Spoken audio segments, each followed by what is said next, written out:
जीवन में आने वाले कुछ पल हमें हर पल तोड़ देते सही, लेकिन जो बिना घबराए इसका सामना करेगा वो हर पल जीतेगा सही। हाय गाइस, मैं नमिकेत आपके लिए लाया हूँ हर कठिनाई से जीतने वाली कहानी।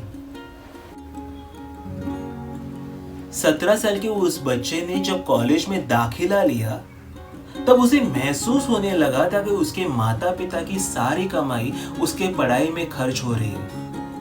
तब उसे मालूम नहीं था कि वो क्या करेगा, ना तो उसे कुछ समझ आ रहा था। आखिर उसने कॉलेज छोड़ कुछ काम करने का फैसला कर दिया। तब उसके पास रहने के लिए कमरा नहीं था। तब वो अपने दोस्त के पास रहता था और जमीन पर ही सो जाता था। खाने के लिए उसने बॉटल्स भी बेची थी। यही नहीं बल्कि वो 7 मील चल के जाता था कृष्ण मंदिर में ताकि उसे कुछ खाना मिल सके।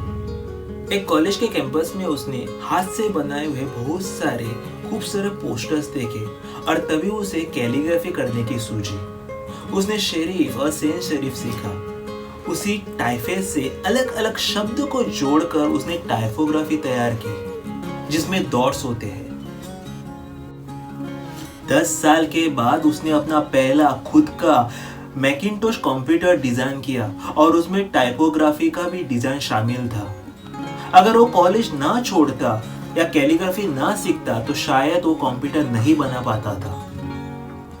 सिर्फ 20 साल की उम्र में उसने अपने दोस्त के साथ मिलकर एक छोटी सी गैरेज में जिस कंपनी की शुरुआत की थी, आज वो लगभग 2 बिलियन लोगों तक पहुंच गई थी और उसमें 4000 लगभग कर्मचारी काम कर रहे थे। इतनी मेहनत और लगन से काम करने के बाद भी उसके खुद के कंपनी के उसे निकाल दिया गया।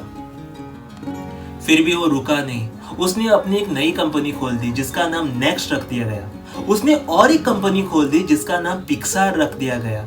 वही पिक्सार जिससे कंप्यूटर एनिमेटेड फीचर फिल्म पहली बनाई गई थी, द टॉय स्टोरी। गैरेज से शुरू की ये कंपनी जिसे आज दुनिया की एक बेहतरीन कंपनी मानी जाती है और जिसका नाम है एप्पल, और उसके फाउंडर है हम सब के चाहते स्टीव जॉब्स। हमारे जीवन में भी ऐसे कुछ पल आते हैं जो हमें तोड़ देते हैं, लेकिन तब हमें घबराना नहीं चाहिए, बल्कि हमारा काम और अच्छी तरह से करना चाहिए।